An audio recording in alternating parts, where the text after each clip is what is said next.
నమస్కారం. దూరదర్శన్ సప్తగిరి సమర్పించు లక్ష్యం కార్యక్రమానికి స్వాగతం. 10వ తరగతి విద్యార్థులు ఉత్తమ ఫలితాలు సాధించేందుకు సబ్జెక్టుల వారీగా అవగాహన కార్యక్రమాలను నిర్వహిస్తున్నాం. ఇందులో భాగంగా ఇంగ్లీష్ సబ్జెక్ట్ గురించి పూర్తి అవగాహన కల్పించేందుకు మనతో పాటు ఉన్నారు విషయ నిపుణులు, స్కూల్ అసిస్టెంట్ ఇంగ్లీష్, జిల్లా పరిషత్ ఉన్నత పాఠశాల మల్కాపురం, జగ్గేపేట మండలం, ఎన్టీఆర్ జిల్లా, ఆంధ్రప్రదేశ్, శ్రీ ఎస్ఎం శ్రీనివాస్ గారు. వారితో మాట్లాడి మరిన్ని వివరాలు తెలుసుకుందాం. నమస్కారం సార్. నమస్కారం మేడం గారు. సార్, ముందుగా ఈ సింగిల్ పేపర్ విధానంలో ప్రశ్నపత్రం ఎలా ఉండబోతుంది, 100 మార్కులు గాను ఎన్ని సెక్షన్స్ ఉంటాయి, అసలు ఈ మార్కుల విభజన ఏ విధంగా ఉంటుందో తెలియజేయండి sir. This paper, question paper madam, has 3 sections madam. Section A, section B, section C. Section A has 30 marks, section B carries 40 marks and section C is given 30 marks madam, totally 100 marks. Yes sir. Section A is meant for reading comprehension, section B is for vocabulary and grammar, and section C is for creative expression. These are all academic standards which have been built upon by the listening, speaking, reading, writing 4 skills that have been for long. Academic standards are the essence of this entire question paper madam. ఈ ప్రశ్నాపత్రంలో మనకి ఈ academic standard విద్యా ప్రమాణాలు అనేవి దీనిలో పొందుపరచబడినాయి. Section ఏ అనేది reading comprehension గురించి ఉంటుంది, సెక్షన్ బి అనేది వ్యాకరణం, పదజాలం గురించి ఉంటుంది, సెక్షన్ సి అనేది వాళ్ళు సంసిద్ధంగా స్వంతంగా రాసే విధానంలో క్రియేటివ్ ఎక్స్ప్రెషన్ ఉంటుంది మేడం. 30 మార్కులు, 40, 30 మార్కులు ఉంటాయి మేడం, 100 మార్కులు. Yes sir. సార్, మరి ఈ సంవత్సరం సిబిఎస్ఈ ప్యాటర్న్లో ఎగ్జామినేషన్ ఉండబోతుంది. మరి క్వశ్చన్ పేపర్లో జరిగినటువంటి మార్పుల గురించి తెలియజేయండి సార్. సిబిఎస్ఈ ప్యాటర్న్లో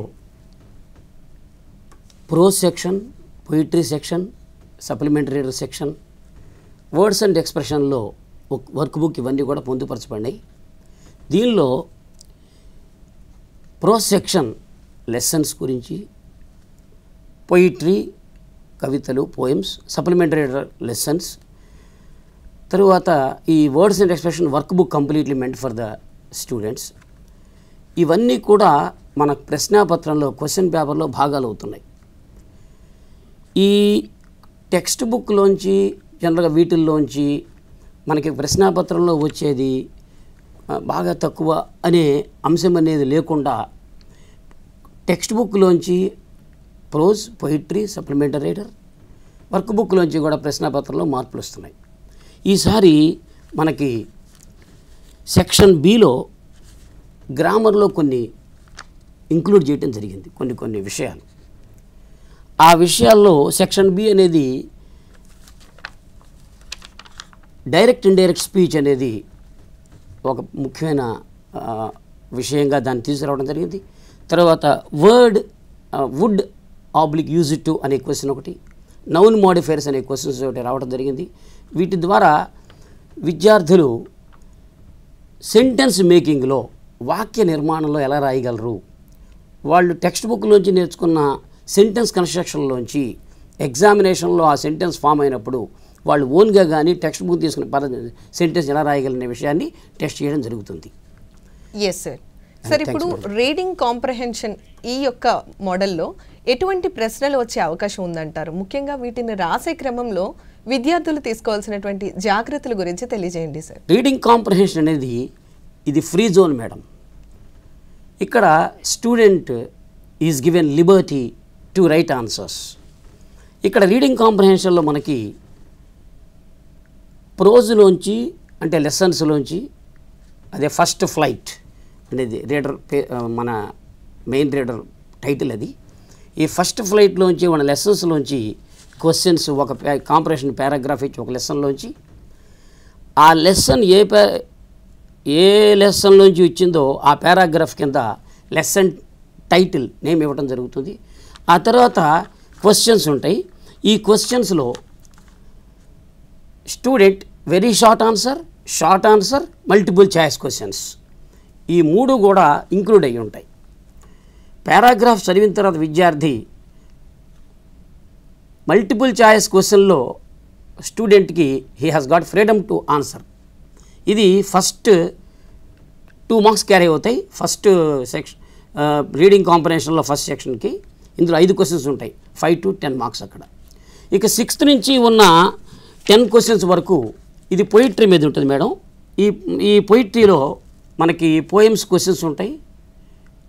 స్టూడెంట్ ఇంక ముఖ్యమైన విషయం ఏంటంటే ఇక్కడ స్టూడెంట్ ప్రతి పోయం చదివిన తర్వాత పోయంని బైహార్ట్ చేయటం అనేది కాదు, పోయెట్ పేరు కంపల్సరీగా గుర్తుపెట్టుకోవాలి, రాయాలి. ఎందుకంటే ఎగ్జామినేషన్స్లో పోయెట్ పేరు ఖచ్చితంగా అడుగుతారు, అక్కడ 1 మార్క్ క్యారీ అవుతుంది. కాబట్టి స్టూడెంట్స్ అందరూ గుర్తుపెట్టుకోవాలి, పోయెట్ పేరు ఖచ్చితంగా, అక్కడ మీకు ఆప్షన్ లేదు, మీకు అక్కడ మల్టిపుల్ చాయిస్లో వెళ్ళే క్వశ్చన్ కాదు, అది పోయిటరీ క్వశ్చన్. అలా ఇందులో కూడా 2 క్వశ్చన్స్ ఇచ్చిన తర్వాత ఇంకో 3 క్వశ్చన్స్ మల్టిపుల్ చాయిస్లో ఉంటాయి. తర్వాత 11 to 15, 11 to 15 సప్లిమెంటరీ క్వశ్చన్స్ ఉంటాయి. ఇవన్నీ మల్టిపుల్ చాయిస్ క్వశ్చన్సే. ఈ 16th క్వశ్చన్ అనేది పై చార్ట్ డేటాలోంచి బేస్ చేసుకుని ట్రీ డయాగ్రామ్లోంచి క్వశ్చన్స్ ఇవ్వబడతాయి. ఇవి కూడా మల్టిపుల్ చాయిస్లోనే ఉంటాయి 2 క్వశ్చన్స్ తర్వాత. 17వ క్వశ్చన్ ఇది జంబుల్డ్ సెంటెన్సెస్. ఇది ఎక్కువ మంది స్టూడెంట్స్ దీన్ని జాగ్రత్తగా గమనించాలి. ఇచ్చిన పారాగ్రాఫ్ అంతా చదువుకుని దానిలో క్రోనలాజికల్ అక్కరెన్స్ ఎక్కడ జరిగింది, దేని ముందు దేని తర్వాత అనే విషయం, నరేషన్ కానీ లేకపోతే ఇది unseen passage, this is unseen, this is not from the text book. దాన్ని జాగ్రత్తగా చదివి స్టూడెంట్స్ మాకు అర్థం కాదు అనుకోకుండా జాగ్రత్తగా చూస్తూ ఎక్కడైతే ఫస్ట్ అక్కరెన్స్ ఉందో, ఫస్ట్ పాయింట్ ఉందో, జనరల్గా ఒక పారాగ్రాఫ్ ఇచ్చినప్పుడు ఎక్కడైతే నౌన్ ఉంటుందో, ఎక్కడైతే పేరు ఉంటుందో ఆ పేరు దగ్గర గుర్తుపెట్టుకుని అక్కడి నుంచి స్టార్ట్ చేసి మనం డేలో అక్కరెన్స్ ఎలాగవుతాయి అలా కనుక చేస్తే పిల్లవాడు సక్సెస్ అవుతారు. ఇలా ఈ రీడింగ్ కాంప్రహెన్షన్ అనేది 1 నుంచి 17, 1 to 17 క్వశ్చన్స్ ఉంటాయి. స్టూడెంట్స్ టెక్స్ట్ బుక్ చదవాలి, అందులోని కంటెంట్ గ్రహించాలి. లెసన్ మొత్తంలోని కంటెంట్ని పిల్లవాడు గ్రహిస్తే ఆ క్వశ్చన్ అనే ఆన్సర్ వాడు స్టూడెంట్ ఈజీగా హీ కెన్ ఆన్సర్ కంఫర్టబ్లీ. అది తర్వాత ఎట్టి పరిస్థితుల్లో కూడా మల్టిపుల్ చాయిస్లో క్వశ్చన్స్లో వాడు ఇంకొక చాలా ఇంపార్టెంట్ థింగ్ ఏంటంటే capital A, capital B, capital C, capital D అని కనిపిస్తే మనం ఆన్సర్ రాసేటప్పుడు క్యాపిటల్ ఏని అని పెట్టాలి కానీ స్మాల్ ఏ పెట్టకూడదు. తరువాత క్యాపిటల్ ఏ అని పెట్టి ఊరుకోవాలి కానీ ఆ ఏ దగ్గర ఆన్సర్ రాయాల్సిన పని లేదు. అక్కడ పూర్తిగా capital A question number, capital A, capital B అంతవరకే రాయాలి. You give the comfort while for the examiner while valuing the paper will get more marks. And above all handwriting is the key always. Sir ఇప్పుడు poems అని చెప్పారు కదా, ఈ పోయమ్స్లో ఎన్ని units ఉన్నాయి and ముఖ్యంగా మోస్ట్ ఇంపార్టెంట్గా స్టూడెంట్స్ దేని మీద కాన్సన్ట్రేషన్ చేయాలంటారు? ఈ పోయమ్స్ అనేది చదివినప్పుడు స్టూడెంట్స్ దాని కంటెంట్ గ్రహించాలి. కంటెంట్ గ్రహించిన తర్వాత దానిలోని ముఖ్యమైన విషయం ఏంటంటే ఆ ముఖ్యమైన కంటెంట్ తీసుకుని దాని కంటెంట్కి సంబంధించిన క్వశ్చన్ వాళ్ళు వర్క్ చేసుకోగలగాలి పూర్తిగా. అట్లా చేస్తే వస్తుంది మేడం. అయితే పోయమ్స్ని బైహార్ట్ చేసే సిస్టమ్ లేదు మేడం.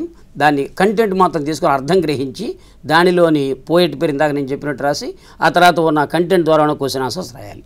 పోయం సంబంధించింది మెయిన్ ఎసెన్స్, మీనింగ్ ఏంటి, అసలు ఆ కంటెంట్ ఏంటి అది గ్రహించాలి.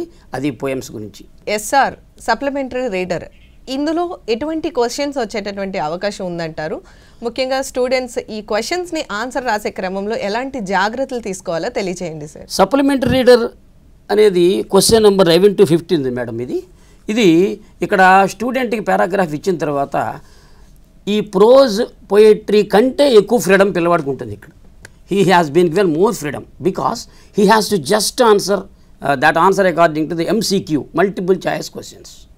Only just he has to answer it. So always, as we know, all of us, everybody knows it, like recognition is always easier than remembrance. I repeat, recognition, identification is always easier than remembrance. మనం గుర్తు పెట్టుకునే కంటే గుర్తించడం అనేది తేలిగ్గా ఉంటుంది ఎప్పుడు. ఇది మనకు జనరల్గా ఉండే విషయం కాబట్టి ఇక్కడ పిల్లవాడికి student has been given freedom to answer MCQ multiple choice questions. Multiple choice. So he has to know the meaning, ఆ లెసన్ కంటెంట్ తెలిస్తే చాలు. అలాగే ఈ సప్లిమెంటరీ ఇక్కడతో పాటు కాకుండా ఇంకా మనం సి సెక్షన్లోకి వెళ్తే అక్కడ ఒక 37Aలో ఉన్న ఒక WH క్వశ్చన్స్ కూడా సప్లిమెంటరీ టచ్ చేయడం జరుగుతుంది. So student must read the supplementary reader. చాలామంది సప్లిమెంటరీ అంటే ఊరికే మీనింగ్స్ చాలు, ఊరికే అర్థం చేసి సరిపోతుంది అనుకుంటారు. But that he should read it and he should be equipped with that, and he should be acquainted with the meaning and the essence of the lesson supplementary, madam. Yes sir. Madam. Sir ఇప్పుడు tables లేదా పై charts ఇలాంటి క్వశ్చన్స్లో ఈజీగా score చేయొచ్చు, కానీ ఎక్కువగా time పడుతుంది వాటిని read చేసి అనలైజ్ చేసేదానికి. మరి ఇందులో హై స్కోర్ చేయాలంటే ఏ విధంగా ప్రిపేర్ అవ్వాలో తెలియజేయండి. First the student has to look at the pie chart or the diagram carefully. He has to read it. He has to get an idea before going to the questions. Then the questions. I just come again, madam. However, the student is given 15 minutes more time to read the paper in advance before he answers the question. He has to read the entire paper. Again, he should come back. మళ్ళీ వచ్చి ఇక్కడ questions చదివి question ఏంటి, దానికి answer ఎలా ఉంది. ఇందులో first 2 questions కూడా మనం షార్ట్ ఆన్సర్ క్వశ్చన్స్ రాయాలి. మిగతా 3 కూడా MCQలు కాబట్టి అక్కడ ఏముంది, అక్కడ ఎసెన్స్ ఏముంది, అది క్రికెట్ గేమ్ కావచ్చు, బిజినెస్ ప్యాటర్న్ కావచ్చు, లేకపోతే ఏదైనా ఫ్యామిలీ కావచ్చు, లేకపోతే ఇన్కమ్ ఆఫ్ ది పర్సన్ కావచ్చు, ఏది తీసుకున్నా అక్కడ అవసరమైన క్వశ్చన్ ఏంటి, what is your name, what is your father, who is your father. ఆ డిఫరెన్స్లు జస్ట్ అవన్నీ చూసుకుంటూ వచ్చి student has to answer it accordingly. ఆ క్వశ్చన్ వేసేటప్పుడు కేవలం క్యాపిటల్ అయితే క్యాపిటల్ లెటర్, స్మాల్ లెటర్ అయితే స్మాల్ లెటర్ జాగ్రత్తగా వేయాలి. అక్కడ ఇన్ జనరల్గా ఇప్పుడు మన ఇంగ్లీష్ కానివ్వండి, ఏ లాంగ్వేజెస్ అయినా ఎక్కువగా స్కోరింగ్ అనేది గ్రామర్ సెక్షన్, కానీ ఎక్కువగా మార్క్స్ పోయేవి కూడా ఈ సెక్షన్ ఆఫ్ కేటగిరీలో. మరి స్టూడెంట్స్ చాలా జాగ్రత్తగా గ్రామర్లో హై స్కోర్ చేయాలంటే ఏ విధంగా ప్రిపేర్ అవ్వాలో తెలియజేయండి sir. You have print a very good point here. ఇక్కడ సెక్షన్ బిలో వొకాబులరీ గ్రామర్లో ఇక్కడ 18th క్వశ్చన్ నుంచి మొదలవుతుంది, 34 దాకా ఉంటాయి క్వశ్చన్స్. ఇక్కడ ఏం జరుగుతుందంటే 2 మార్క్స్ కొన్ని క్వశ్చన్స్కి, 1 మార్క్ కొన్ని క్వశ్చన్స్కి అట్లా ఉంటూ వెళ్తాయి. అట్లా వెళ్ళినప్పుడు ఫస్ట్ అన్నిటికంటే ముఖ్యంగా గుర్తుపెట్టుకోవాల్సిన స్టూడెంట్ ఏంటంటే బి సెక్షన్లో 18th క్వశ్చన్ దగ్గర నుంచి 34 దాకా ఒకే చోట ఉండాలి. 18 తర్వాత 19, 20, 21, 27 అట్లా వేసుకుంటూ వెళ్ళాలన్నమాట. ఎట్టి పరిస్థితుల్లో కూడా 2 క్వశ్చన్స్ తప్పించి వేరే చోట రాస్తాను అవి అంటే అవి వాల్యూ చేయరు. ఒకవేళ ఆన్సర్ రాకపోతే he has to leave the space for that and he has to come back after furnishing all the answer that he knows. He has to come back to that question and he has to answer comfortably. ఇక్కడ questions చాలా ఉన్నాయి, vocabulary grammar ఉన్నాయి కాబట్టి వొకాబులరీలో synonyms, antonyms, తర్వాత right forms of the words, ఇవన్నీ కూడా ఒక్కో దానికి యాడ్ అవుతాయి. గ్రామర్కి వచ్చేసరికల్లా relative pronoun, active voice, passive voice, direct and direct speech, ఈ use it to or would, noun modifiers, prefixes, suffixes, ఇంకా ఈ స్పెల్లింగ్లు కూడా ఇందులో భాగాలన్నమాట ఇది. కాబట్టి సెక్షన్ బి అనేది లైన్ సెక్షన్, అది జైంట్ సెక్షన్. అది అక్కడ మీరు అన్నట్లు ఇందాక మార్కు పోయే అవకాశం ఉంది, కానీ మార్కు పోతుందని వదలకూడదు క్వశ్చన్ని. ఉదాహరణకి యాక్టివ్ వాయిస్, ప్యాసివ్ వాయిస్లో you are asking me questions now, the anchor is asking me questions now. దీన్ని తీసుకున్నప్పుడు student subject, verb, object identify చేసి, అక్కడ వర్బ్ని ఐడెంటిఫై చేసి, అక్కడ టెన్స్ ఏదో చూసి, ఆ టెన్స్కి వచ్చే పాసివ్ ఫామ్ తీసుకుని ఆబ్జెక్ట్ని సబ్జెక్ట్ లాగా మార్చి ముందుకు తీసుకొచ్చి రాస్తూ, ఎట్టి పరిస్థితులు అక్కడ ఏదన్నా కొంచెం వర్బ్లో కొంచెం ఏదన్నా మార్పు జరిగితే కొంచెం మార్కు తగ్గచ్చు, కానీ మొత్తం ఆన్సర్ అంతా వదిలేస్తే దానివల్ల student will get less marks. So student must answer bravely and he must write freely the answers. ఇలా అన్ని క్వశ్చన్స్ మళ్ళీ ఒక్కసారి ఐఎమ్ కమింగ్ బ్యాక్. బి సెక్షన్లో క్వశ్చన్స్ అని అది ఇన్స్ట్రక్షన్ పైనే ఉంటుంది మనకి. All the questions of the B section must be answered one after at chronological at the one place. అది అందరు స్టూడెంట్స్ బాగా గమనించాలి. కొంతమంది స్టూడెంట్స్ మర్చిపోయి వేరే చోట నెంబర్లు వేస్తారు, అవి చేయొద్దు, జాగ్రత్తగా రాయాలి. ప్రతి ఆన్సర్ అయిన తర్వాత నీట్గా మెయింటైన్ ద నీట్నెస్. ఇక గ్రామర్ పార్ట్లో ఇలా ఉన్నప్పుడు చాలా ఈజీగా మార్క్స్ చేసే కొన్ని క్వశ్చన్స్ ఉన్నాయి వీటిల్లో. తరువాత ఇక్కడ మనకి word form, right form of the వర్డ్లో right form of the 3 noun form ఒకటి, అడ్జెక్టివ్, యాడ్వర్బ్ ఇచ్చినప్పుడు అక్కడ ఏది అవసరమో దాన్ని జాగ్రత్తగా అండర్లైన్ చేయాలి, జాగ్రత్తగా ఆ పాయింట్ని ఇక్కడ రాయాల్సి ఉంటుంది మొత్తం. ఇలా సెక్షన్ బి అనేది 18th నుంచి 34 దాకా సెక్షన్ బి అనేది వెళ్తోంది. దీనిలో మనకి గ్రామర్ అండ్ వొకాబులరీ బాగా ఎక్కువగా కంప్లీట్గా ఇదే ఉంటుంది సెక్షన్ అంతా కదా. స్టూడెంట్ ఎక్కువ డ్రిల్ చేయాలి. ఇక్కడ నా సలహా ఏంటంటే స్టూడెంట్స్ అందరికీ మనకి ఈ మధ్య గవర్నమెంట్ సప్లై చేసిన స్ఫూర్తి పుస్తకాన్ని మొత్తం దానిలో ఉన్న ఎస్సీఆర్టీ వాళ్ళు మనకు పొందుపరిచిన ఈ మోడల్ పేపర్లు బాగా థరోగా డ్రిల్లింగ్ చేయాలి. ఎగ్జామినేషన్స్ ముందు ఎంత డ్రిల్లింగ్ వర్క్ నడిస్తే even teachers let us make the children, let us make the students work hard and go for the written drilling process. ఒకసారి ఆన్సర్ చేయటం, బుక్లో ఆన్సర్ ఎవరు పెట్టకుండా ఊరికే దాన్ని ఎంటీగా బుక్ చదవండి, పేపర్ చదవండి, పేపర్ చదివి కీ చూసుకోండి, ఒకసారి దాన్ని మొత్తం కాంటాక్ట్ చేసుకుని 1-2 గంటలు ఆగండి, మళ్ళీ ఈసారి క్వశ్చన్ పేపర్ చూడండి, కీ మొత్తం పెట్టుకుంటూ వెళ్ళండి. ఇది మనకి రేపు మనకి బ్యాంకింగ్ టెస్టుల్లో ఈ టైప్ ఆఫ్ టెస్ట్లో కాంపిటేటివ్ ఎగ్జామ్స్లో బాగా ఉపయోగపడుతుంది ఈ స్కిల్ మనకి. దీని ద్వారా మనం ఏం చేయొచ్చు అంటే మళ్ళీ మనం రాసినప్పుడు ఈసారి ఎన్ని మార్కులు వచ్చినాయి, ఇదైన తర్వాత మళ్ళీ సాయంత్రం ఈవినింగ్ ఒకసారి మళ్ళీ చేయండి. అట్లా అంటే ఈ పేపర్ ఇచ్చినపోయినా అలవాటు పడతాం మనం. When we're accustomed to do we're automatically able to work very comfortably madam. In this way B section can be handled very comfortably. There is no question of leaving any question madam. So I'm sure the students with the good preparation, with these tips being followed, students are able to answer, madam. Yes sir. Yes madam. Sir, ఇప్పుడు suggestions and what question formation oriented section ఉంది. మరి వీటిని రాసే క్రమంలో students తీసుకోవాల్సినటువంటి జాగ్రత్తల గురించి తెలియజేయండి. సజెషన్స్ అనేది మనకి క్వశ్చన్స్, ఇది క్వశ్చన్ నెంబర్ 26లో గివ్ ద అడ్వైస్ అనే క్వశ్చన్ ఉంది మేడం. దీనికి 2 మార్క్స్ క్యారీ అవుతాయి మనకి. ఇక్కడ స్టూడెంట్ రాసేటప్పుడు చాలా కంఫర్టబుల్గా ఐ అడ్వైజ్ యూ, అక్కడ నాట్ టు టెల్ అంటేనేమో నాట్ టు డూ దట్. ఇప్పుడు ఉదాహరణకి your friend is riding the bike fast, advise him not to do that అనే దానికి ఇచ్చినప్పుడు my dear friend I advise you not to ride the bike fast, అదొక type రాయొచ్చు. My dear friend you should not ride the bike fast. ఒకవేళ I advise you to ride the bike slowly అనేది కూడా mark ఇస్తాం. అట్లా student ఆలోచించి జాగ్రత్తగా రాయాలి. ఇది సజెషన్స్లో మనకున్న క్వశ్చన్. ఇది 2 మార్కులు అందరూ మొత్తం సంపాదించవచ్చు ఈజీగా అన్నమాట, సంపాదించి ఈ క్వశ్చన్. ఇక పొలైట్ ఫార్మ్స్ అనే క్వశ్చన్లో మనకి ప్రత్యేకంగా ఇక్కడ ఇది కొంతమంది could you ride the bike fast అని పొలైట్ ఫామ్ దానిలోనే యాడ్ చేస్తారు, దాన్ని కూడా మార్క్ ఇవ్వడం జరుగుతుంది. ఇది జనరల్గా స్టూడెంట్కి టీచర్కి క్లాస్ రూమ్లో జరిగే ఈ ర్యాపో వల్ల కూడా మే కమిన్ సార్ అన్నప్పుడు కుడ్ ఐ కమిన్ సార్, వీటి వల్ల కూడా వాటి ద్వారా కొంత కుడ్ అనేది యూజ్ చేయటం, కుడ్ యూజ్ చేస్తే పొలైట్ ఫామ్ లాగా ఫామ్ అవటం, ఇవన్నీ కూడా జరుగుతాయి మేడం. కన్వర్జేషన్లో ఏ విధంగా ప్రిపేర్ చేయాలి, దీనిని రాసే క్రమంలో ఎలాంటి జాగ్రత్తలు తీసుకోవాలి, అసలు ఎన్ని సెంటెన్సెస్ రాయాలంటారు? Good question, right question madam. ఈ కన్వర్సేషన్ అనేది సి సెక్షన్లో బిగినింగ్ క్వశ్చన్, అది క్రియేటివ్ ఎక్స్ప్రెషన్. ఈ కాన్వర్సేషన్ స్పీకింగ్ స్కిల్స్ మీద జనరల్గా స్టూడెంట్ మామూలుగా టీచర్ స్టూడెంట్ ర్యాపో క్లాస్లో జరిగినప్పుడు good morning sir, good morning madam, good morning children, ఇక అక్కడి నుంచి మొదలుపెట్టి స్టూడెంట్ ఎక్స్చేంజెస్. మనకున్న 10 మార్క్స్కి హార్డ్ అండ్ ఫాస్ట్ రూల్ ఇన్ని ఎక్స్చేంజెస్ అనేది ప్రత్యేకంగా లేకపోయినా student is given liberty to write. ఇక్కడ మనం 3 types of students are available seen generally.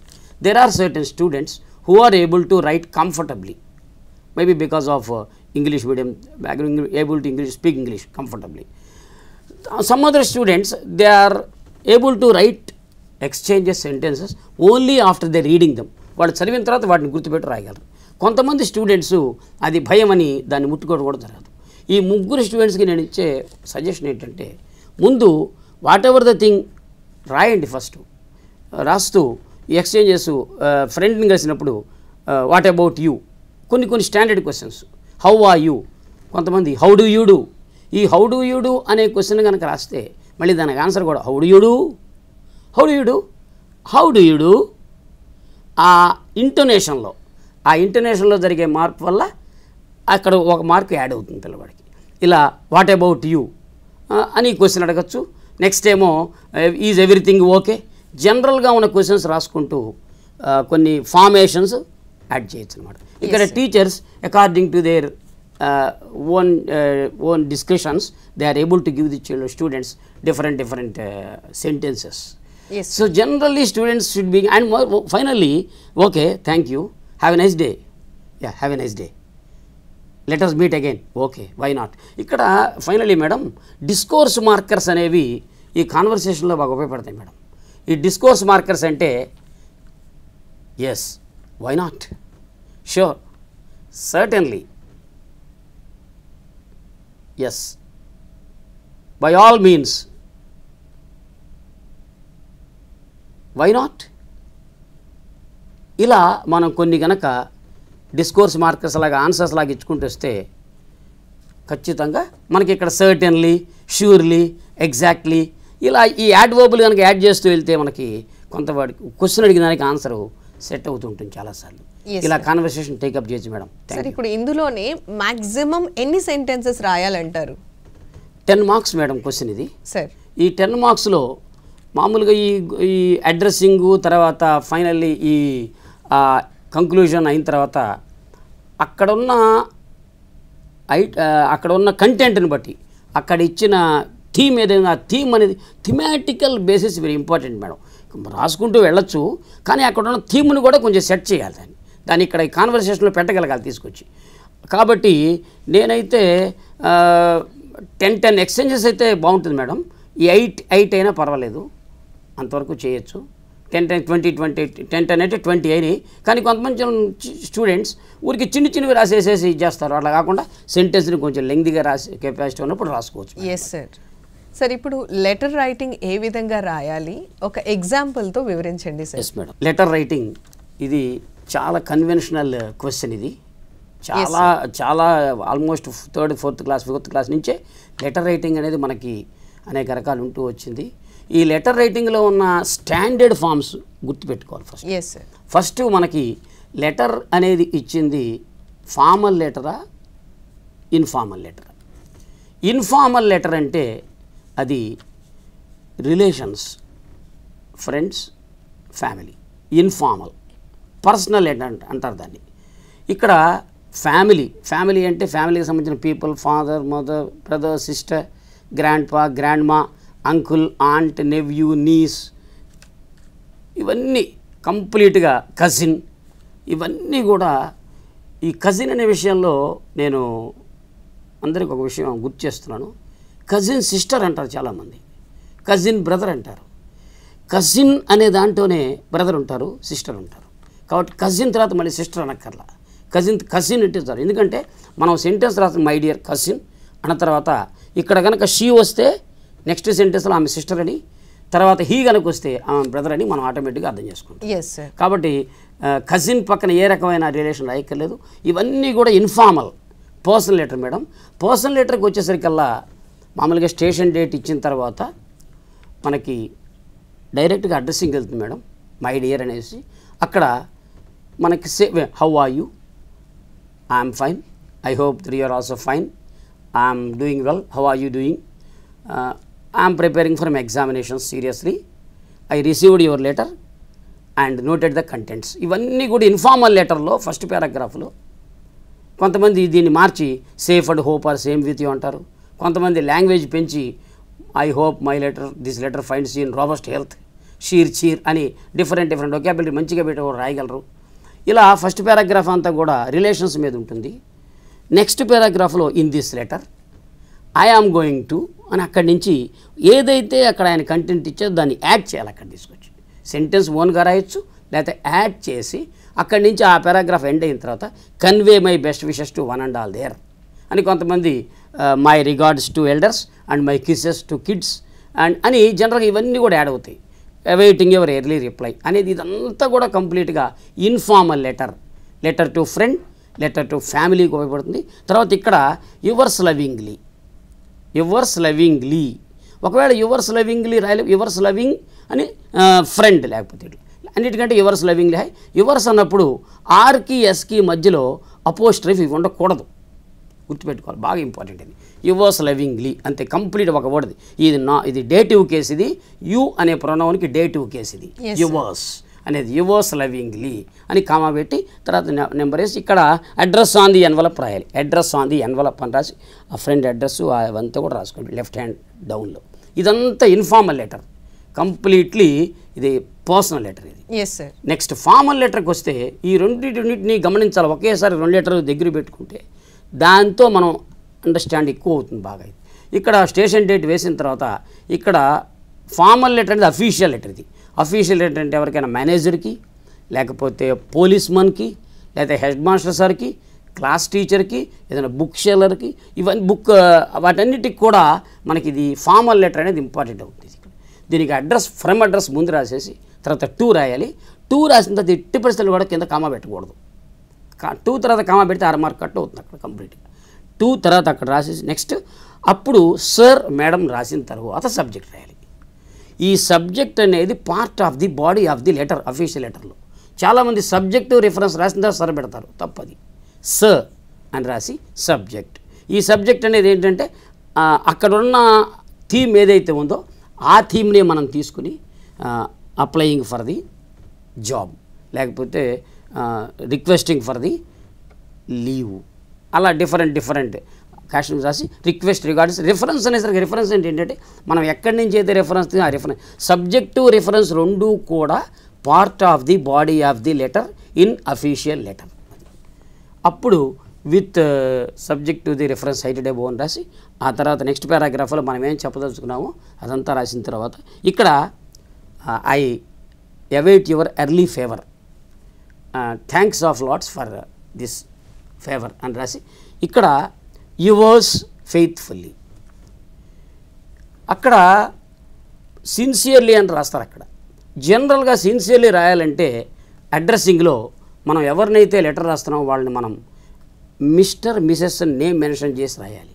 కానీ మనం మిస్టర్ మిసెస్ నేమ్ మెన్షన్ చేయకుండా సర్ మేడం అంటాం, జనరల్గా అంటాం కదా, ఇక్కడ ఫెయిత్ఫుల్లీ రావాల్సి ఉంటుంది. లేకపోతే TRULY ట్రూలీ పెట్టినా పర్వాలేదు, కామా పెట్టి అక్కడ రాసి ఇక్కడ ఇంకా అడ్రస్ అనేది ఎడం పక్క ఏమున్నది. ఇది ఫార్మల్ లెటర్. ఇది ఈ 2 లెటర్ని ఒకేసారి స్టూడెంట్స్ దగ్గర పెట్టుకుని దీనిలో ఏముంది దానిలో ఏం లేదు, దీనిలో యాడ్ అని ఒక్కసారి స్టడీ చేస్తే, ఎందుకంటే మనకి ఖచ్చితంగా ఫార్మల్ లెటర్ ఇస్తారని ఎక్కడా లేదు, ఇన్ఫార్మల్ లెటర్ ఏదైనా ఇస్తారు. కాబట్టి దాన్ని బట్టి స్టూడెంట్స్ రాయాలి. తర్వాత స్టూడెంట్ లెటర్ రాసేటప్పుడు ఎప్పుడు కూడా పేపర్కి కుడి పక్కన మొదలు పెట్టాలి లెటర్. ఇటు చివరిలో మొదలు పెట్టడం కాకుండా ఈ కుడి పక్కన రాసినప్పుడు కొంతమంది స్టూడెంట్స్ బాడీ ఆఫ్ లెటర్ బాగా దీని లెంగ్దీగా రాసినప్పుడు వెనక్కి తిప్పచ్చు, రాయొచ్చు. కానీ ఇటు పక్క మాత్రం లెటర్ని మొదలు పెట్టద్దు, ఇక్కడ మొదలుపెట్టి జాగ్రత్తగా రాయండి. రాసి మీరు క్వశ్చన్ నెంబర్ జాగ్రత్తగా వేసి యూ కెన్ డూ ఇట్. లెటర్కి మంచి స్కోరింగ్ 9 మార్క్స్ 10కి 9 మార్క్స్ ఖచ్చితంగా వస్తాయి. You can score. Section C 30 మార్క్స్కి ఉంది. మరి ఇందులో ఇంటర్నల్ చాయిస్ ఉండే అవకాశం ఉందంటారా? ఉంటే వీటిని ఏ విధంగా రాయాలో తెలియజేయండి sir. Very good point madam, very good. Yeah, section C creative expression. ఇప్పుడు మనం ఇప్పటిదాకా మాట్లాడుకుంది లెటర్ రైటింగ్ కానీ కాన్వర్సేషన్ దీనిలోంచి వచ్చినవి. మనకి ఇక్కడ మనకి ఉన్న చాయిస్ ఖచ్చితంగా ఇక్కడ ఆప్షన్ స్టూడెంట్కి ఇవ్వబడింది. ఇక్కడ ఇది స్టూడెంట్కి ఆప్షన్ ఉంది. ఇక్కడ మనకి 37, 35A, 34 వరకు నేను సెక్షన్ బి అని చెప్పాను ఇందాక. 35 క్వశ్చన్ కాన్వర్సేషన్ ఇస్తారు. దానికి ఛాయిస్లో మనకి డిస్క్రిప్షన్ కానీ డైరీ ఎంట్రీ కానీ ఉంది మనకి. కాబట్టి స్టూడెంట్ కాన్వర్సేషన్లో ఫ్రీగా ఫీల్ అవుతాడు కాబట్టి కాన్వర్సేషన్ ఎక్కువ మంది టేకప్ చేస్తారు. Straight away I cannot restrict any student to follow only this one only, in fact this conversation only. If the student is able to write diary entry comfortably, he can go for that. Description అనేది జనరల్గా ఇది రాసే when there is ability to write describing అనేది రాయగలిగితే దానికి వెళ్ళచ్చు. So అది అక్కడ choice ఉంటుంది. 36th క్వశ్చన్లో ఇక్కడ మనకి మీరు చెప్పిన ఏ లెటర్ ఉంటుంది. ఈ లెటర్కి చాయిస్ తర్వాత దీనికి స్పీచ్ స్క్రిప్ట్. ఒక స్టూడెంట్ ఏదైనా స్కూల్లో ఏదైనా రిపబ్లిక్ డే స్పీచ్ తయారు చేయడం, ఇండిపెండెన్స్ డే స్పీచ్ తయారు చేయటం, ఇలా వాడు తయారు చేయడం script. I'm the student, I'm the leader of this, I'm the spill, I'm standing before all of you to present my words here. So అని రాసుకుంటూ వెళ్ళటం. ఇది ఇక్కడ స్టూడెంట్ ఇక్కడ జరిగేది ఏంటంటే ఇక్కడ ఖచ్చితంగా టెక్స్ట్ బుక్లో ఉన్న స్పీకింగ్ సెక్షన్స్ చూసుకోవాలి. స్పీకింగ్ సెక్షన్స్ చూసుకుంటే ఇక్కడ స్పీచ్ స్క్రిప్ట్కి అడ్వాంటేజ్ ఉంటుంది. ఎక్కువ మంది స్టూడెంట్స్ లెటరే మ్యాక్సిమం తీసుకునే అవకాశం కనపడుతుంది. స్క్రిప్ట్ రాయగలిగితే అది కూడా రాయొచ్చు. ఇది చాయిస్ మేడం. ఇక 37A 37B. ఈ 37A అనేది ఇది చాలా ఇంపార్టెంట్ మేడం. ఎలా అంటే స్టూడెంట్కి WH క్వశ్చన్స్ మీద అవగాహన ఉండాలి. WH క్వశ్చన్స్ వేయగలగాలి. ఇది సప్లిమెంటరీ రీడర్లోంచి టేకప్ చేయబడింది. ఇది కంప్లీట్గా ఆ పారాగ్రాఫ్ ఎక్కడితేనే కానివ్వండి ఒక వర్డ్ అండర్లైన్ చేస్తారు. ఒక ఫ్రేజ్ అండర్లైన్ చేసినప్పుడు ఆ ఫ్రేజ్లో నేమ్ కనుకుంటే నేమ్ ఒక్కటే ఉంటే హూ అని పెట్టాలి. లేకపోతే ఏదైనా ఒక డిఫరెంట్గా కనుక ఇంగ్ ఫామ్ వచ్చి by he went there by bus అన్నాడు అనుకోండి.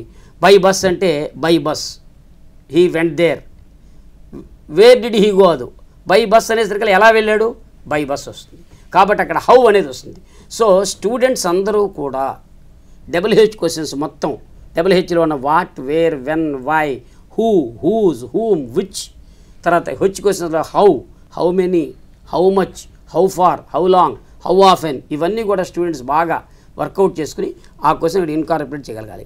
ఇలా WH క్వశ్చన్స్ వస్తే ఇక్కడే కాదు, మనకి సెక్షన్ ఏలో కూడా ఉన్న క్వశ్చన్స్లో మనకి ఖచ్చితంగా మనకు ఉపయోగపడుతుంది. అది ఆ క్వశ్చన్స్ రాయగలుగుతారు. సో దీనికి చాయిస్ వచ్చేసేసి ఇన్ఫర్మేషన్ తీసుకుని దాంతో పారాగ్రాఫ్ రాయడం.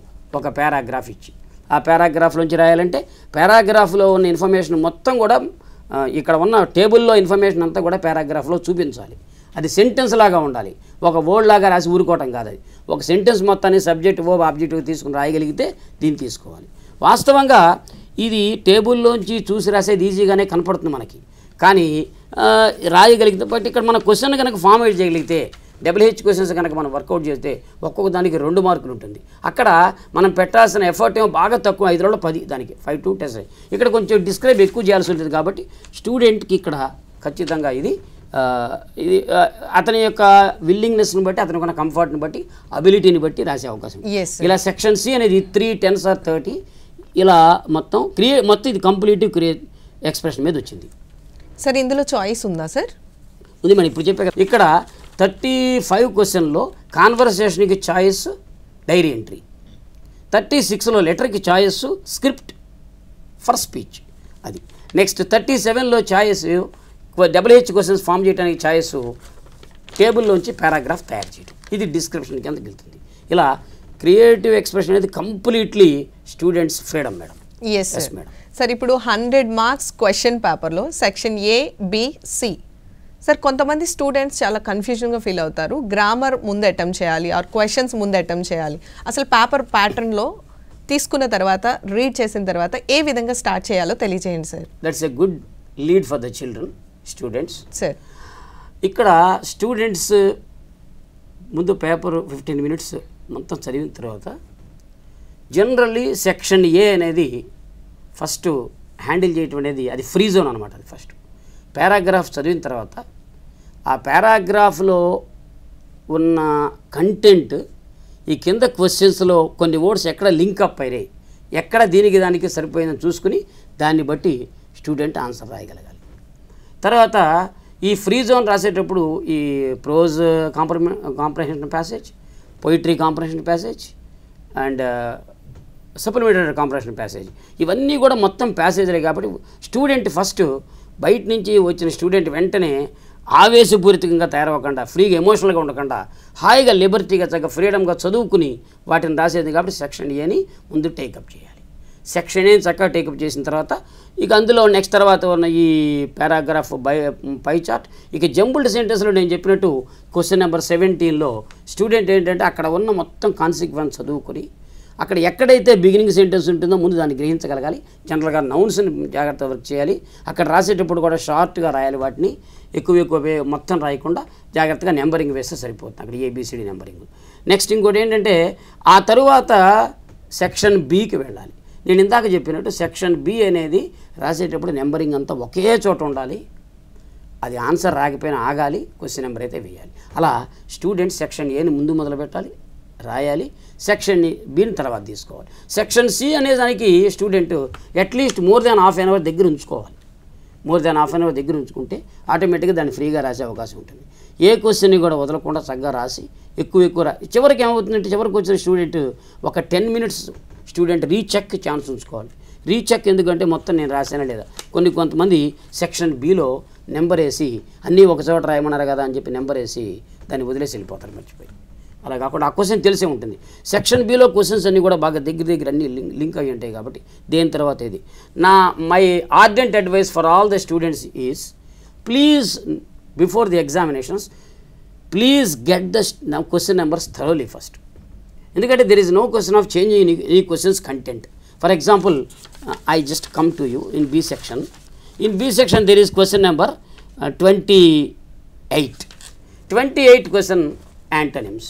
మీరు యాంటనిమ్స్ 28 అని మైండ్లో ఉంచుకోండి. 27 సినోనిమ్స్. అట్లా మైండ్లో పెట్టుకుని మీరు వర్క్ చేసుకుంటే బ్లూ ప్రింట్ అన్నీ కూడా అన్ని స్కూళ్ళల్లో అందరి టీచర్ల దగ్గర కూడా ఇవి వాళ్ళు ఆల్రెడీ చేశారు, వర్క్ చేశారు. మేమందరం కూడా for the past 2 months we have been working thoroughly with this all examination pattern బాగా అలవాటు చేస్తున్నాం స్టూడెంట్స్కి. And all the students are following it. ఇక్కడ ఏంటంటే ఆ క్వశ్చన్స్ వేసేటప్పుడు మాత్రం మర్చిపోకుండా రావాలి, అది చూసుకోవాలి. ఆటోమేటిక్గా అన్నీ కూడా రాసే అవకాశం ఉంటుంది. Yes sir. సార్ ఇప్పుడు కొంతమంది స్టూడెంట్స్ వచ్చిన క్వశ్చన్స్ ముందు రాసేయాలని చెప్పి ఆర్డర్ మిస్ మ్యాచ్ అవుతూ ఉంటుంది. మరి ఇలాంటి క్రమంలో నెగిటివ్ మార్క్స్ తీసేస్తారు అని భయపడుతూ ఉంటారు. దీని గురించి తెలియజేయండి sir. Yes madam, good question. Negative marking అనేది మనకి ఇక్కడ సిస్టంలో ప్రత్యేకంగా లేదు.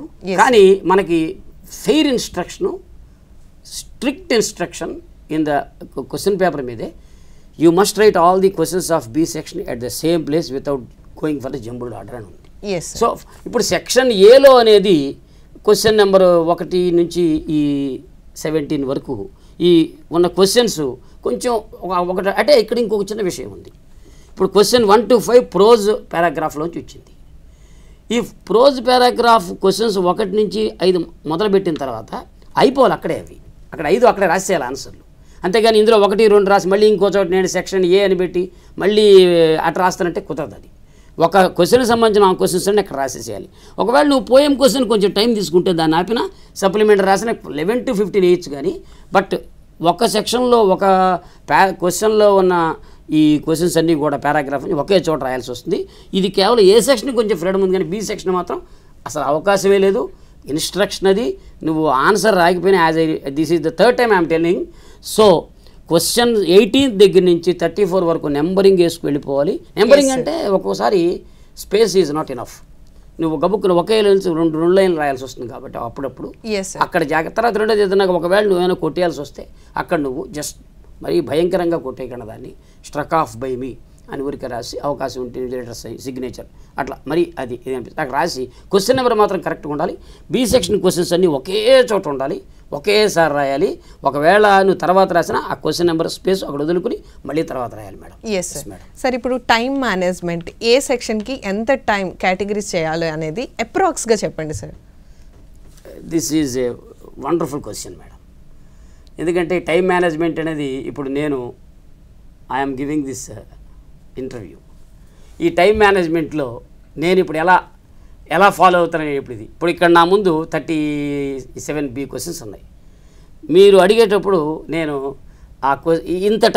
ఇంత టైం ఒక్కొక్క దానికి హార్డ్ అండ్ ఫాస్ట్గా వస్తే ఒక్కొక్కసారి ఎక్స్ప్లెనేషన్లో ఇన్ఫర్మేషన్ ఎక్కువ ఇవ్వాల్సి వచ్చి నేను కొంచెం టైం ఎక్కువ తీసుకుంటుంది.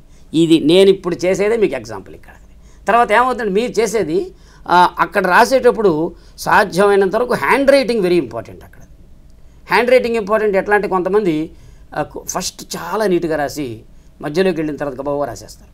అసలు అట్లా వద్దు. Maintain the same hand writing from the beginning to the end. అది రాయండి చక్కగా. ఆ తర్వాత మేనేజ్మెంట్లో ఈ వచ్చినవి మాత్రం గబగబా రాసేయచ్చు. ఉదాహరణకి నీకు యాక్టివ్ వాయిస్ పాసివ్ వాయిస్ బాగా వచ్చు, 2 మార్కులు క్వశ్చన్. అది క్వశ్చన్ నెంబర్ 19. నీకు ఒక అర నిమిషం పడుతుంది ఆన్సర్ నీకు బాగా వస్తే కనుక. అది ఈ 1.5 నిమిషాన్ని నువ్వు ఇంకో క్వశ్చన్ రాసుకోవచ్చు. తర్వాత నౌన్ మోడిఫైర్స్ ఈ మధ్య కొత్తగా పెట్టారు. ఈ నౌన్ మోడిఫైర్స్ వాటిలో ఎలా క్వశ్చన్ నెంబర్ నౌన్ మోడిఫైర్స్ ఒకసారి let me come back. Noun modifiers అది ఆ క్వశ్చన్లో నౌన్ మోడిఫైర్స్ క్వశ్చన్ నెంబర్ 25లో ఇక్కడ ఏమవుతుంది, very simple. I visited a temple, it was an old temple. అప్పుడే I visited an old temple. ఈ 2 నౌన్లో ఒక నౌన్నే ముందుంచుకుని రెండోసారి ఇచ్చిన యాడ్జెక్టివ్ని తీసుకొచ్చి మొట్టమొదటిసారి నౌన్ దగ్గర కనుక పెడితే ఇట్స్ అన్ ఓల్డ్ టెంపుల్. ఆ తర్వాత it has a great history అని ఉంది. హిస్టరీ అనే నౌన్ ఫామ్ని హిస్టారికల్ అనే యాడ్జెక్టివ్గా మార్చేసుకుంటే it is in an old historical temple అని రాసేయచ్చు. ఇక్కడ ఇది వచ్చింది కాబట్టి చెబుతున్నాను, హిస్టారికల్ వేరు, హిస్టారిక్ వేరు, రెండు యాడ్జెక్టివ్లే. హిస్టరీ అనే నౌన్కి హిస్టారికల్ యాడ్జెక్టివే, హిస్టారిక్ కూడా యాడ్జెక్టివే. హిస్టారిక్ అంటే last night India had historic win in cricket. Historic win అంటే గ్రేట్ అనమాట. హిస్టారికల్ అంటే I visited A historical place, అది హిస్టరీతో కూడింది, అది చరిత్రకి సంబంధించిన దాన్ని హిస్టారికల్ అంటారు. హిస్టారిక్ అంటేనేమో గ్రేట్. హిస్టారిక్ అనేది హిస్టరీతో సంబంధం లేదు, అది హిస్టారికల్ అనే యాడ్జెక్టివ్ మాత్రమే హిస్టరీతో సంబంధమైంది. అది రెండు యాడ్జెక్టివ్స్ మళ్ళీ. అట్లా స్టూడెంట్ జాగ్రత్తగా యాడ్జెక్టివ్ని కన్వర్ట్ చేసుకోగలగాలి. ఇలా తర్వాత వుడ్ యూజ్ ఇట్ అనే దాన్ని ఒకసారి ఇక్కడ వుడ్ పెడితే కనుక పక్కన V1 రావాలి. యూజ్ ఇట్ అంటే ఒకప్పుడు when I was child I use it to go to market. అప్పుడు ఏమవుతుంది, when I was child a child I went to market అనేదానికి when I was a child I use it to go to market అని. అంటే student నేను చెబుతున్నప్పుడు అలా follow అవుతుంటే మీరు ఇప్పుడు నేను చెబుతున్నప్పుడు మీరు బుక్ అని మీ ముందు పెట్టుకుని ఆ క్వశ్చన్ నెంబర్ మీరు కూడా తీసి కరెక్ట్గా చూస్తుంటే ఇక్కడ నేను చెప్పేదానికి అక్కడ మీరు చూసేదానికి లింకప్ అవుతుంది. ఆ పని చేయండి. సో అలా మీరు వర్కౌట్ చేసుకుంటే సరిపోతుంది, ఖచ్చితంగా స్కోర్ అవుతుంది మేడం. Yes sir.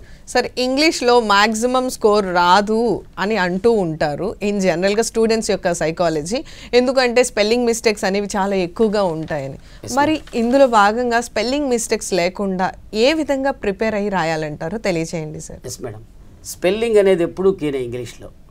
ఈ స్పెల్లింగ్ అనే దానికి మనకి టెక్స్ట్ బుక్లో ఉన్న గ్లోజరీలో ఉన్న వర్డ్స్ వాటిని బాగా రాయాలి. ఆ తర్వాత ఏ వర్డ్ ఇస్తారనేది మనం ఎక్స్పెక్ట్ చేయలేం కాబట్టి వచ్చిన వర్డ్ స్పెల్లింగ్లన్నీ మనకు తెలిసి ఉండాలి. మనం ఏ వర్డ్ అయితే మనం పలుకుతున్నామో రాస్తున్నామో టెక్స్ట్ బుక్లో ఏ వర్డ్ ఎక్కడున్నా కానీ నోట్స్లో ఎక్కడ ఏ క్వశ్చన్కి ఏ వర్డ్ ఉన్నా దాని ఆన్సర్ ఉన్నా ఆ వర్డ్స్ స్పెల్లింగ్లు మనకు తెలిసి ఉండాలి. జనరల్గా మనకి ఎక్కువ పదాలకి స్పెల్లింగులు తెలుసు కాబట్టి మనకి దాన్ని బట్టి రైట్ వే మేడం. అది అయితే ఒక పదం తెలిసిన తర్వాత దాని స్పెల్లింగ్ తెలుసుకోకపోవటం వివేకం. అది ఖచ్చితంగా ఆ స్పెల్లింగ్ కావాలి, దాన్ని బట్టి మనం వర్క్ చేయాలి, అది చూసి చేయాలి. నెక్స్ట్ స్కోరింగ్కి వచ్చారు కదా మేడం, స్కోరింగ్ ఇంగ్లీష్లో రాబట్టే కదా మేడం మార్క్స్ ఎక్కువ వస్తున్నాయి పిల్లలకి, బాగా మ్యాక్సిమం వచ్చేస్తున్నాయి ఇవాళ. అంటే రావడం అంటే వాళ్ళు they are able to write and we're giving. ఇప్పుడు let's not compare everything with the past. ఇప్పుడు ఇక్కడ ఏంటంటే మనకి ఆ సిస్టమ్ ఆఫ్ రైటింగ్ లెటర్ రైటింగ్లో మనం ఇందాక చెప్పే కదా 9 ఇచ్చేస్తున్నాం మనం, మన తర్వాత డిస్క్రిప్షన్ 9 ఇచ్చేస్తున్నాం. అంటే డిస్క్రిప్షన్ అనేది కంప్లీట్గా అంత హై లెవెల్ పెర్ఫార్మెన్స్ ఉంటేనే 10కి 10 9 ఇస్తాం మనం. So when the teachers are giving, examiners are giving marks like that, students are getting. So మార్కులు తగ్గటం అనేది లేదు కానీ బట్ రాంగ్ ఎక్స్ప్రెషన్స్ రాయకూడదు. రాంగ్ ఎక్స్ప్రెషన్స్ అంటే 2 పక్కన V2 పెట్టడం, హ్యాడ్ పక్కన V1 ఉపయోగించడం, ఇలా రాంగ్ ఎక్స్ప్రెషన్స్ కొన్ని వర్క్ చేస్తే కనుక ఖచ్చితంగా మార్కులు తగ్గుతాయి మేడం. ఇంగ్లీష్లో మార్కులు వస్తాయి madam, students are getting. Yes madam. So quality of answers రాస్తే ఖచ్చితంగా మంచి స్కోర్ చేయొచ్చు అంటారు సార్. ఇప్పుడు కొంతమంది స్టూడెంట్స్ ఒక ఆప్షన్ ఏ అని పెట్టి ఇంకొక దగ్గర సీనో డీనో పెడుతున్నారు, బై మిస్టేక్ అన్ఫార్చునేట్లీ అది కొట్టట్లేదు. సో ఇలాంటి క్రమంలో స్టూడెంట్స్ తీసుకోవాల్సినటువంటి జాగ్రత్తల గురించి తెలియజేయండి సార్. అందుకే ఎస్ మేడం, గుడ్ పాయింట్. అందుకే నేను చెప్పే కదా రీచెక్ వెళ్ళాలని. రీచెక్ అనేది 10 minutes ఉంచుకోవాలి చివరిలో, ఉంచుకుని జాగ్రత్తగా. ఆయన మాకు టెక్స్ట్ బుక్లు కూడా కాంప్రహెన్షన్ చెక్ అంటున్నారు, మనకి ఇచ్చే బుక్స్ కాంప్రహెన్షన్ చెక్ అంటే చెక్ చేసుకోవడం. అంటే ఎలా అంటే సార్ పేపర్ చూసిన మనం రెండు డబుల్ ఆన్సరింగ్ ఎక్కడన్నా జరిగిందా, ఈ డబుల్ ఆన్సర్ అనేది ఉందా ఎక్కడన్నా, అది చూసుకోవాలి ఫస్ట్. చూసుకొని జాగ్రత్తగా ఆ టైం మేనేజ్మెంట్లో ఆ చివరి 10 minutesలో ఎక్కడన్నా ఎక్స్ట్రా రాసి ఉంటే కనుక అది దాన్ని he has to remove it. అది ఈ ఎట్టి పరిస్థితుల్లో కూడా 2 ఆన్సర్లు ప్లేస్ అవ్వకూడదు. పొరపాటున ఎక్కడ రాసి ఉంటే కనుక దాన్ని స్ట్రైక్ ఆఫ్ చేయాలి. ఒక ఆన్సరే ఫైనల్గా before giving the paper they should be only 1 answer in the paper madam. Yes madam, అలాగే జరగాలి మేడం, అది జరగాల్సిన సిస్టమ్ అది. ఎందుకంటే మన డబుల్ ఆన్సరింగ్ వల్ల మనకి మార్కులు పోయే అవకాశం ఉంది. ఇక్కడ కూడా ఇంకొకసారి C సెక్షన్లో కూడా కొంతమంది స్టూడెంట్స్ ఉన్న ఛాయిస్లో 2 రాసేస్తామంటున్నారు.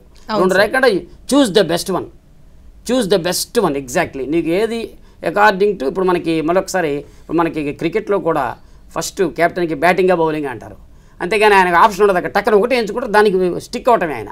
ఆ తర్వాత ఆయన whatever ifs and cons తర్వాత సంగతి.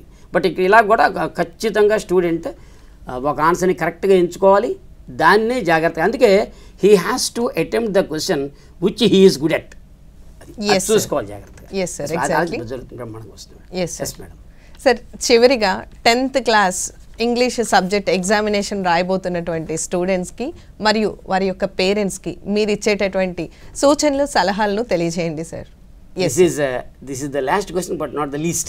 So, yes, this sir. is exactly. This is very much yeah, important. It's very much sir. important because all the parents and the teachers and everybody is very much curious to have this question. In fact, according to me, 10th class is a key class in the life. So ఇక్కడ ఏమవుతుందంటే students all the ఆయన తీసుకున్న lightness కానీ ఆ ఫ్రీగా ఉన్న time అంతా కూడా ఈ 10th క్లాస్కి వచ్చిన తర్వాత స్టూడెంట్ అనేది సీరియస్ జోన్లోకి వెళ్ళిపోతాడు.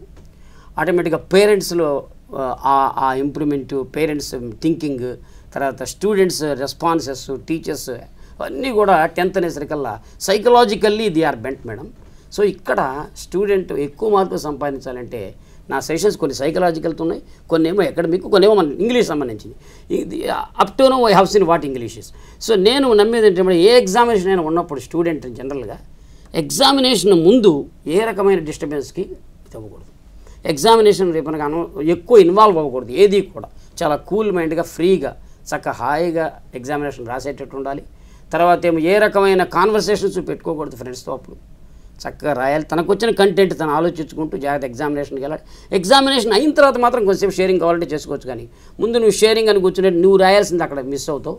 తర్వాత నువ్వు ఎట్టి బస్సులో కూడా నువ్వు డిస్టర్బ్ కాకూడదు. ఫస్ట్ హ్యాపీగా చాలా హాయిగా రిలాక్స్ మూడ్లో ఎగ్జామ్ రాసి రావాలి. నువ్వు ఎంత రాయగలవో అదంతా ఖచ్చితంగా దాని మీద ప్లేస్ చేయగలగాలి. నువ్వు నీకు వచ్చిన ఆన్సర్ని కూడా రాయలేకుండా కొన్ని వస్తే కనుక కొంతమంది స్టూడెంట్స్ కాంప్రహెన్షన్ ప్యాసేజ్లో వై డిడ్ హీ క్వశ్చన్ ఉంది sir, why did Lencho pray to God question ఉంది. లెంకో గాడ్ని ఎందుకు ప్రే చేశాడు? పిల్లలు అక్కడ PRAY ప్రే ఉంది సార్, PRAY ప్రే అని ఉంది అక్కడ. దానికి వీడి స్టూడెంట్ లెంకో PREY అని రాశాడు. అంటే క్వశ్చన్లో PRAY ఉంది, ఈయన PREY రాశాడు. క్వశ్చన్ అంటే క్వశ్చన్లో వర్డ్ ఆన్సర్ కూడా చూసి ఇక్కడ రాయలేకపోయాడంటే ఖచ్చితంగా ఒక మార్క్ పోయినట్టే స్టూడెంట్కి అక్కడ. అంటే నువ్వు క్వశ్చన్లో ఉన్న స్పెల్లింగ్ని కూడా ఆన్సర్లో రాయలేకపోయావంటే నీ కాన్సన్ట్రేషన్ అక్కడ ఫెయిల్ అయినట్టే. అది ఇటువంటివి జరగకూడదు. జరగకుండా స్టూడెంట్ జాగ్రత్తగా హ్యాండిల్ చేయాలి పేపర్ని. రెండోది ఇలా సైకలాజికల్గా చాలా హ్యాపీగా ఉంటూ, తర్వాత మోర్ ఓవర్ ఇంకా అనవసరమైన ఇంకా other things like TV watching this and that must be stopped completely. ఈ ఎగ్జామినేషన్ ముఖ్యంగా ఇంగ్లీష్కి మాత్రం ఎంత రిలాక్సింగ్గా ఉంటే అంత. ఎందుకంటే ఇంగ్లీష్ ఎగ్జామినేషన్కి స్టూడెంట్ ఎగ్జామినేషన్ హాల్లో ఆలోచించేది ఎక్కువ ఉంటుంది బాగా. దానికి అప్పటికప్పుడు తనకున్న ప్రీవియస్ నాలెడ్జ్ని వర్కౌట్ చేసుకుంటూ దాని అప్పుడు ఎప్పుడో చదివింది ఒక్కసారి లింకప్ అవుతుంది ఇక్కడ క్వశ్చన్కి. నువ్వు ఫ్రీగా ఉంటేనే నువ్వు దాన్ని వర్క్ చేయగలవు. నీకు ఇక్కడ ఎక్కువ భాగం చదివిన బైహార్టింగ్లోంచి వచ్చిన సిస్టంలోంచి రాసే సిస్టమ్ లేదు కాబట్టి నువ్వు ఓన్గా రాయాలి. కాబట్టి మాత్రం నువ్వు ఖచ్చితంగా నువ్వు ఫ్రీగా ఉండాలి. నువ్వు ఎంత రాయగలిగితే అంత రాసేటట్టు ఉండాలి స్టూడెంట్. ఇది అలా స్టూడెంట్ ఎక్కువ స్కోర్ చేయొచ్చు మేడం. తర్వాత పేరెంట్స్కి కూడా బాగా పిల్లల్ని ఎక్కువ భాగం ఇంగ్లీష్ విషయంలో ఏంటంటే వాళ్ళు రాయగలరు, అందరూ కూడా ఇంగ్లీషు రాసేటట్టు చేయాలి. తర్వాత ఏమో రీడింగ్ అనే పర్పస్లో కొంచెం చూసుకోండి, క్వశ్చన్ ఆన్సర్ కూడా జాగ్రత్తగా. ఫైనల్లీ ఆ model papers 3 model papers prescribed by SCERT ఆ స్ఫూర్తి బుక్ దాని నుంచి బాగా వర్క్ చేయండి, అన్నీ వర్కౌట్ చేయండి. You can score better wonderfully. Every student will be scoring wonderful marks in English. ఇంకా ఈ అంశాలన్నీ చూసుకుంటూ ఇప్పుడు చెప్పినవన్నీ మీ బుక్స్తో సహా వర్క్ చేసుకుంటూ ఎక్కడే క్వశ్చన్ చూసుకుంటూ మీకు ఇంకెక్కడేదైనా డౌట్ అనిపిస్తే మీ కన్సర్న్ టీచర్ని ఒకసారి సంప్రదించి అడగండి వెళ్ళి. ఈ ఎగ్జామినేషన్స్ ముందు మాత్రం మనకి ప్రీ ఫైనల్ అయిపోయింది కదా మనకి ఇంకా అనే ఆలోచన లేకుండా ఫస్ట్ నుంచి ఈ ఎగ్జామ్ వరకు చక్కగా అన్ని ఎగ్జామ్స్ మొత్తం చదివిన తర్వాత అప్పుడు ఫ్రీడమ్ గురించి ఆలోచించండి. All the examinations. This is the way the students can lead well. Let us hope all the best for the students of 10th class madam. yes sir, they will do English better madam. yes sir. విద్యార్థుల తరపున మేము అడిగిన ప్రశ్నలకు చాలా చక్కటి సమాధానాలు తెలియజేశారు. ఈ ఇంగ్లీష్ సబ్జెక్ట్ పై పూర్తి అవగాహన కల్పించారు సార్. శ్రీనివాస్ గారు ధన్యవాదాలు సార్. నమస్కారం మేడం. ఇవండి ఈ వారం లక్ష్యం కార్యక్రమం. మరొక చక్కటి అంశంతో మళ్ళీ మీ ముందుంటాం. అంతవరకు సెలవు. నమస్కారం.